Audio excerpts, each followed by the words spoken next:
बच्चों, कक्षा 12 वाले, आज आपका टॉपिक स्टार्ट होता है समाकलन। तो समाकलन क्या होता है? समाकलन, इसको अंग्रेजी में बोलते हैं इंटीग्रेशन।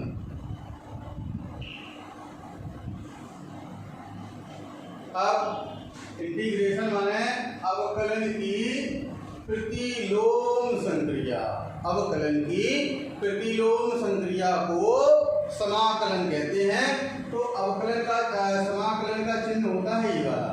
तो पहला फॉर्मूला आता है इंटीग्रेशन x की पावर n dx। इसका मतलब हुआ x की पावर n का x के सापेक्ष समाकलन बराबर हो जाएगा x की power n plus 1/n+1 plus का c।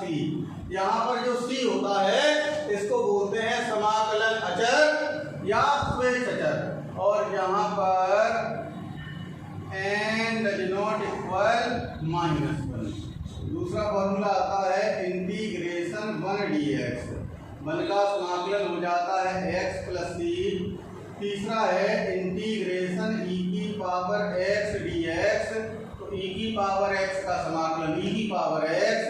चौथा इंटीग्रेशन a की पावर x dx बराबर a की power x log a base e plus का c।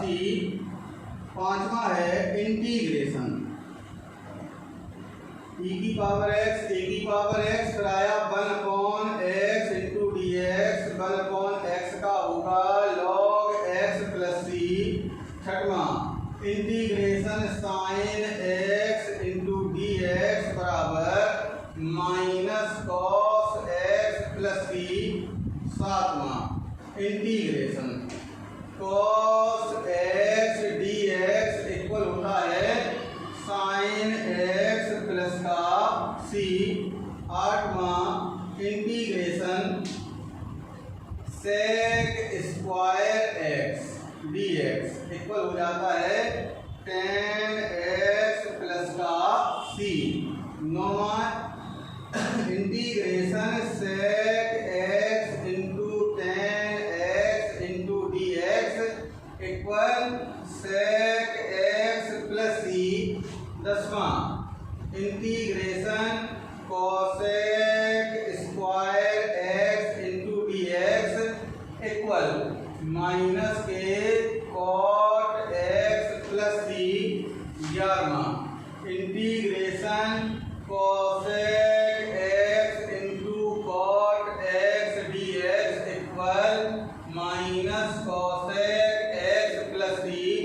अगला है 12वां integration 1/√1 minus x square into dx equal sine inverse x plus c, या इसी को लिख सकते हैं minus cos inverse x plus c।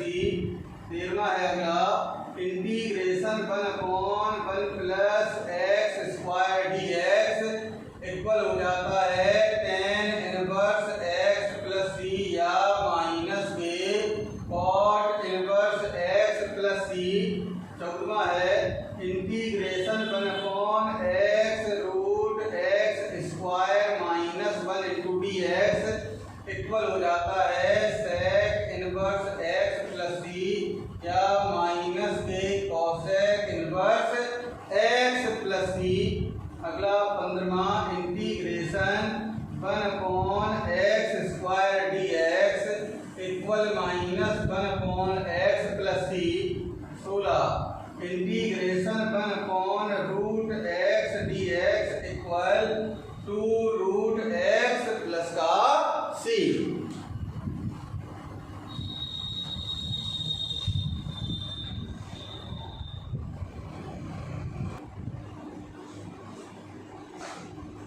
देखो बेटा, एनसीईआरटी की बुक से एक्सरसाइज नंबर 7.1 क्वेश्चन नंबर पहला है, लिखा है इसके निर्देश में निम्नलिखित फलनों के प्रति अवकलज। प्रति अवकलज का मतलब है समाकलन निरीक्षण विधि द्वारा कीजिए।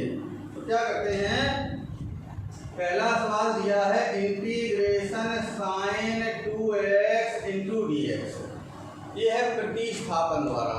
क्या करते हैं, आपने फॉर्मूला पढ़ा साइन x का, तो पहले देखें इसका विस्तृत रूप कैसे होगा।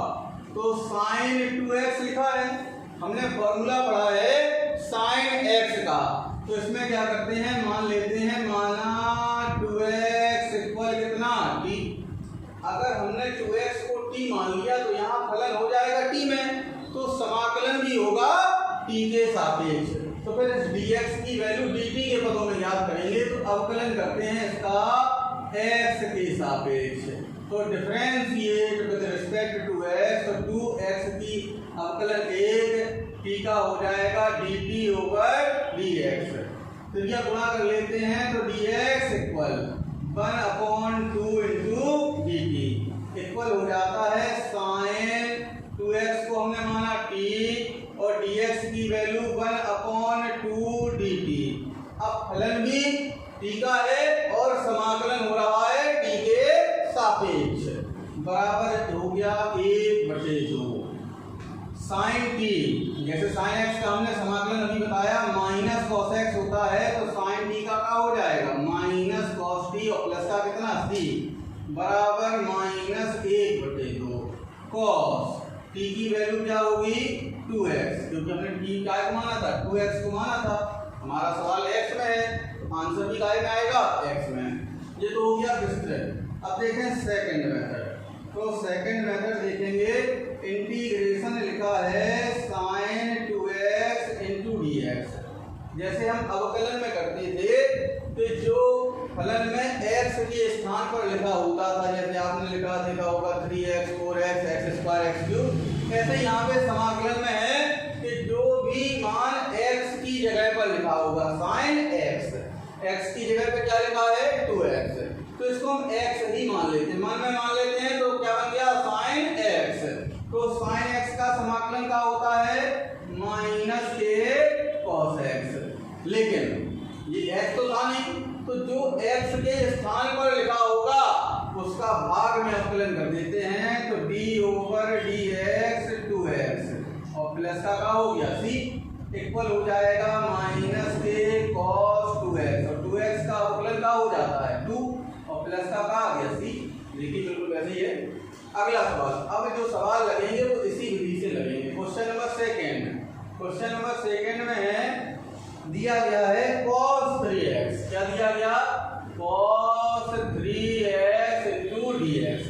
तो हम क्या करते हैं, इसको x मान लेते हैं, तो क्या बन गया cos x, और cos x का समाकलन होता है sin x, लेकिन ये भी x नहीं है, क्या है 3x, तो 3x का भाग में अवकलन करेंगे, क्या हो जाएगा 3 और प्लस का कितना c। क्वेश्चन नंबर तीसरा, इंटीग्रेशन दिया है e की पावर 2x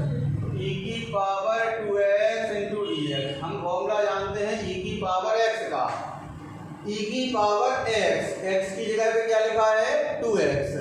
क्या करते हैं, e की पावर हमने इसको माना x, e की पावर x का e की पावर x हो गया इसका समाकलन, लेकिन 2x का नीचे अवकलन होगा, कितना हो जाएगा 2 और प्लस के कितने c। अगला क्वेश्चन नंबर चौथा है, चौथे प्रश्न में लिखा है ax प्लस b का whole square, ax plus b का होल स्क्वायर इंटू dx। इस पूरे ब्रैकेट को हम क्या करते हैं x मान लेते हैं, तो x स्क्वायर यानी x की पावर n, x की पावर n का समाकलन होता है x की पावर n प्लस 1 यानी 3 अपॉन n प्लस 1 3। लेकिन क्या ये x था, नहीं, ax प्लस b था, तो ax प्लस b का भाग में अवकलन करेंगे तो कितना आ जाएगा 1 और प्लस का क्या हो जाएगा c। तो ये हो गया ax प्लस b की होल पावर 3 अपॉन 3a और प्लस का कितना c।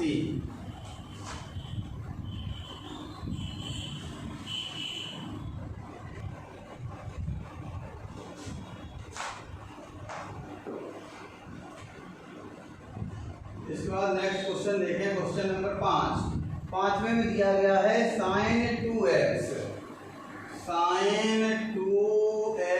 माइनस 4e की पावर 3x 4e की पावर 3x इंटू dx। तो sin 2x, आज का पहला सवाल भी यही था, sin 2x। तो हमने इसको x मान लिया 2x को, तो sin x का समाकलन का हो जाएगा माइनस के cos 2x, फिर 2x का नीचे अवकलन होगा माइनस प्लस का 2 माइनस के 4 e की पावर 3x, और 3x को हमने x माना, e की पावर x का समाकलन e की पावर x और 3x का नीचे अवकलन होगा 3 और प्लस का कितना हो गया c, बराबर क्या लिख देंगे माइनस 1/2 cos 2x माइनस का 4/3 e की पावर 3x प्लस का c। इसी क्रम में अगला क्वेश्चन नंबर 6 है। 6वें प्रश्न में लिखा है 4e की पावर 3x प्लस 1, 4e की पावर 3x प्लस का 1 इंटू dx बराबर 4 e की पावर 3x का हमने यहाँ किया है, देखें क्या आया, e की पावर 3x अपॉन 3 और 1 का क्या हो जाएगा x और प्लस का कितना c। अगला क्वेश्चन नंबर 7वां है इंटीग्रेशन, लिखा है x square into 1 minus 1 upon x square into dx।